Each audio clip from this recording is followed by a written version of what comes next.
Just for a minute, I need some privacy. What's up guys, welcome to episode 2 of War Analysis. In this video I will be reviewing a very good race and a very bad race, and what decisions I made in that race for it to be a very good race and a very bad race. Something amazing about Mario Kart Wii is that not two races are the exact same, but a lot of races have common similarities, which makes it so we can correctly think of what we need to do next in a race in order to succeed. With Mario Kart Wii Online, especially Wars, there's a lot of split-second decisions that you need to make in order to succeed. In this video, I plan to talk about what we should have done differently as a team and what I should have done personally, and then along with all of this, we're going to talk about how the other team could have correctly played the situation against our team. This video will include a lot more pausing and rewinding because there's a lot of things that go through someone's head when playing a top level war, and we should address everything going on along with what's happening in the call. So anyways, we're just going to get right into it with a war versus AP that was taking place around a week ago. Also, something to note is that a lot of these wars will be taken off of my Twitch if I don't have the raw recording of it, and you can find my Twitch linked in the description and also on the top right. Unlike the last video, this race is taking place in the 4th race of the GP, so we're not starting in even and odd positions. We ended up getting 3, 4, 5, 8 the race prior, so we opt to go DKJP, which actually has a pretty good starting spots for 4, 5, because you can draft 1, 2 really easily and get a majority of the boxes, while bottom spots usually can't get a boxes because most of them will be taken due to lag and because of the lines players take. This race kicks off extremely quickly because I got triple reds first set, and these reds can actually decide the first 30 seconds of the race because of what I can do with them. I notice Yuna behind me, and my goal almost immediately is to hit him with my triple reds so he has no chance to shroom up tight on the spiral, because when you're Daisy you can take it tight and you won't have to worry about shrooming into the wide wall. Mura shroomed up into me, but there is sadly nothing I can do, so something that I want to talk about is mentality. When mentality comes into effect in this play, you don't want to feel bad that you hit your teammate because that was not your fault. And obviously, that's based off of decisions and what is actually happening in the race, what happened previously, but do not get tilted. I am a huge mentality fanatic, and this is not your fault. Anyways, back to the race. You'll see me swerve for this box on the left, even though it is kind of risky because of the DKJP traction, but nonetheless, I need this box because it's the only way we can crack into their top spots, and they are most likely going to be double backing these turns upcoming. Very luckily, I pulled triple shrooms, which makes it so once I get to cut safely, I can actually take over first by taking both cuts and having a shroom in first. Something very important to note is that I drafted Act before the bridge, and I really didn't want to screw him up on the bridge, so I opted to just stay behind him knowing that I'll get into first anyways because my team also pulled blue. At this point, we're kind of in a pretty good situation because we have a shroom in first, but the other team is in second, so we need to be wary of a red shell. If he ends up pulling a red shell, there's a good chance I'll have to use my shroom and break it on a wall, and if I'm unable to, then I just need to tank the red shell and use my shroom afterwards. By the time we get to the bridge, we were informed we have shock by our bagger, and because of that, I made the split-second decision to shroom through cut in first to make it so I have an even bigger breakaway no matter what. Even if there's a blue, we're 1-3, and if I get blued, I'll obviously be in second, so we can just dodge in 2-3, but you'll see that I have another plan in store as well.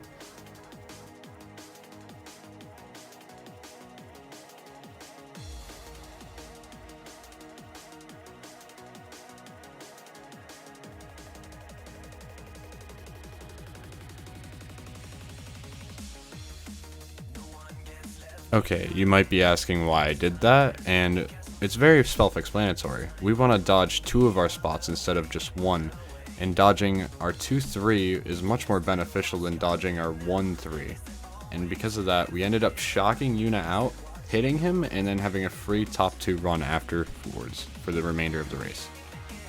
While the rest of the race is playing out, I'd like to mention something that Yuna should have done differently. He should have maybe accounted for me to stop, or possibly the player in third to dodge, because I don't need to dodge at all, because I pretty much have guaranteed win no matter what. Something to really mention though is the lag manipulation between Americans and Australians. There's a good chance that that wouldn't have worked with an American player, but because he was Australian, there's a very, very high chance that my character on his screen went through cannon instead of stopping on that right wall. And the reason why I stopped on that right wall instead of left is because it was less of a chance for him to realize that I was on the right wall, because most people do stop on the left, and that made it so there was a higher chance for me to dodge with my teammate in third. Anyways, let's move on to the next race in this video. This race was taking place in the same war, but a much later in the war. The positions we ended up getting before this race were top 3, 8, and so we opted to pick BC Wee, but we unluckily didn't get it, and we're playing Peach Gardens, and what we need to do at the beginning is to immediately drop in our 2-3.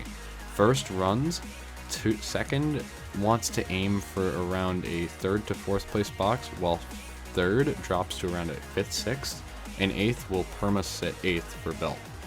Obviously that's the theory behind it all, but I burned out in 2nd, so now I'm the one sitting in 8th, and the plans kind of have just changed very drastically. And this is why every little thing matters in wars compared to Mogi. In Mogi you could burn out, it doesn't matter one bit, but in wars, this first 2 turns of Gardens, if you pull triple shrooms, you've pretty much won the race. And what I've done is burn out, and so I've automatically lost that contention of winning the race immediately.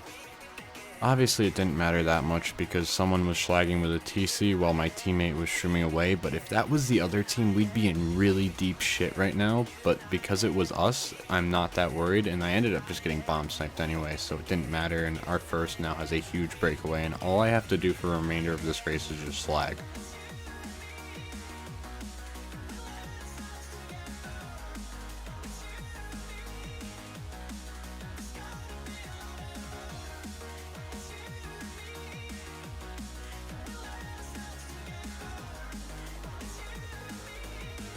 Something very important to talk about is when driving behind players in top positions, you need to be very, very, very careful of whatever item they have. If they have a fib, do not drive behind them with triple greens. If they have a shell, obviously still don't drive behind them. You can barely cross into their line sometimes, but you want to stay out of their line as much as possible to negate the possibility of being backed. You'll notice I'll take a little bit of an alternative approach to certain lines, so there's like pretty much zero way I get backed, and while being still very quick compared to world record lines I get. Up here we made a really big misplay because this was our shock and we ended up dodging one of them with triple reds. Jeff actually asked us if any of them were in dodges, but we didn't see, and we kind of just took it for granted and said they weren't in anything, and we ended up dodging their team. This is a very, very bad misplay, and you need to make sure nobody's in dodges on the other team if you're going to call shocks when in top positions. Even when, this is just not even a good shock to call because you are in top 2, top 3 spots. Why call a shock when you already have a pretty much plus 20 race guaranteed? Because of this, we ended up losing the race by a lot. Something really, really big to take away from this is that you do not need a shock to win a race, and that's something very important that you can learn by just playing a lot more wars and experiencing them. This was a prime example of us being too greedy and we wanted to get an amazing race when in reality we should just take the plus 20 instead of the plus 29. It's not like it's a huge improvement. Instead, we actually ended up losing the race by 20, so it was a 40-point swing, and I think you guys can see the severity in this. This really shines a light on how important it is for the other team not to dodge, because he pulled the best item in third, and that happens because of percentages in Mario Kart. For future reference, whenever you're in a situation like this, you should be 100% certain that nobody is in a dodge on the other team, and if they are, that's your own fault. And that's what you need to look back on after playing a war and address the situation and make a better judgment call instead of this. We ended up losing way too much for this very, very small mistake, but in reality it was a huge mistake. Anyways, I really enjoyed making this video, and I'm getting it down a little bit more and more as time passes. But anyways, thank you all so much for watching. Please like, comment, subscribe. Tell me what I need to do better for the future of this series and what I can possibly do even more than this series. Possibly talk about the item probabilities in the game, maybe talk about what's going through my head when driving behind people really close, because that's a little thing about my gameplay that not a lot of people are able to do. And yeah, anything's up there. So thank you again for watching and have a great day.